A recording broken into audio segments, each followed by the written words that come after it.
அந்த கால சிரிப்பு நடிகர்கள் பலர் இருந்தாலும் மிகவும் புகழ் பெற்றவர் திரு சந்திரபாபு அவர்கள். நன்றாக பாடக்கூடியவர்கள், மிகப்பெரிய பணக்காரர். அவர் வீட்டு மாடிக்கே காரு போகும் என்று சொல்வார்கள். ஆனால் அவருடைய ஒரு கெட்ட பழக்கம் என்றால் தயாரிப்பாளர்களுக்கு சரியாக ஒத்துழைப்பு கொடுப்பது. அவர்களை ரொம்ப கஷ்டப்படுத்துவார். இதை பற்றி ஒரு முறை கண்ணதாசன் அவர்கள் சொல்கிறார். படம் அவரே கஷ்டப்பட்டு அந்த படத்தை எடுத்து கொண்டிருக்கும் பொழுது சந்திரபாபு சீன் வருகிறது. 2 நாள் வரவில்லை, எல்லாம் செலவாகிவிட்டன. 3ஆம் நாள் கண்ணதாசனே அவர் வீட்டிற்கு போய் இருக்கிறார். நான் குளித்து விட்டு வந்து விடுகிறேன் என்று சந்திரபாபு தன் உதவியாளரிடம் சொல்லி அனுப்ப, இல்லை, நான் இங்கே உட்கார்ந்தே இருக்கிறேன், 9 மணி ஆனாலும் சரி 10 மணி ஆனாலும் சரி இங்கேருந்து ஒன்றாகவே ஷூட்டிங் ஸ்பாட்டுக்கு கிளம்பிடலாம் என்று இருக்க, மணி 9 ஆகிட்டு. கேட்டால் இன்னும் தூங்கி கொண்டிருக்கிறார்கள் என்று சொன்னார்கள். சரி, கண்ணதாசனும் சலிக்கவில்லை. உட்காந்து 11 மணி உட்காந்து, சரி என்னானது மணி 11 ஆகிட்டே என்று கேட்க, அவர் 10 மணிக்கு அப்படியே பின் வாசலிலேயே வெளியே போய்விட்டார் என்று சொல்ல கண்ணதாசனுக்கு அழுகையே வந்து விட்டது. கிட்டத்தட்ட அவ்வளோ ஒரு பெரிய ஒரு பாடலாசிரியர், மிகவும் புகழ்பெற்ற அந்த கண்ணதாசன் கண்ணீர் விட்டார்.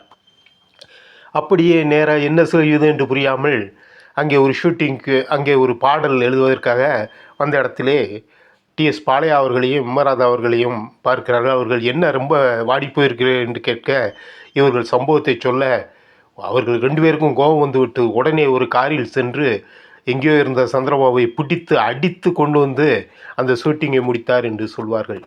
இது அந்த கால கடைசி காலத்தில் சந்திரபாபு என்ன ஆனார் என்பது உங்கள் அனைவருக்கும் தெரியும். ஒரு பாக்கெட் சிகரெட்டுக்கு வழி இல்லாமல் பீடி குடித்து கடைசியில் சில வாலி போன்ற சில நல்லவர்கள் அவர்களுக்கு உதவி செய்தார்கள் என்று சொல்வார்கள். அதே போல் இந்த காலத்தில், அதற்கு பிறகு வந்த காலத்தில் திரு முத்துராமன் அவர்களுடைய மகன் நவரச நாயகன் கார்த்திக் மிகச்சிறந்த நடிகர், நல்ல நடிகர், எனக்கு பிடித்த ஒரு நல்ல நடிகர்.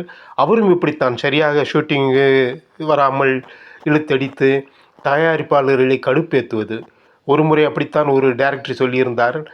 எல்லாம் செட்டப்பெல்லாம் பண்ணி இருக்கு, கொடைக்கானல் ஷூட்டிங்னு நினைக்கிறேன். வரும்போது என்ன இங்கே என்ன ஷூட்டிங் நடக்குதா என்ன அவரே கேட்டு அவர் நடிக்க வேண்டியது அவரே கேட்க, இவர்கள் ஆம் என்று சொல்ல, இன்னைக்கு கார்த்திக் நடிக்க மாட்டான், அவன் இன்றைக்கி ஊருக்கு போகிறான் என்று சொல்லி என்ன பதில் சொல்வது?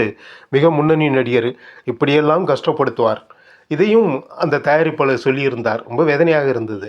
கடைசியில் அவர் கதி என்ன? ஒரு குறிப்பிட்ட காலத்திற்கு பிறகு அட்ரஸ் எல்லாம் போனார்கள். அவருடன் நடித்த நடிகர்கள் எல்லாம் திரும்பவும் நல்ல புகழ் பெற்று விளங்கி, இவர் ஒரு குறிப்பிட்ட காலத்திற்கு மேல் அப்படியே அந்த நடிப்புலகை விட்டு வெளியே போக வேண்டிய ஒரு சூழ்நிலைக்கு தள்ளவிட்டார். ஆகவே நண்பர்களே, நாம் தயாரிப்பாளருக்கு ஒத்துழைப்பு கொடுக்க வேண்டும்.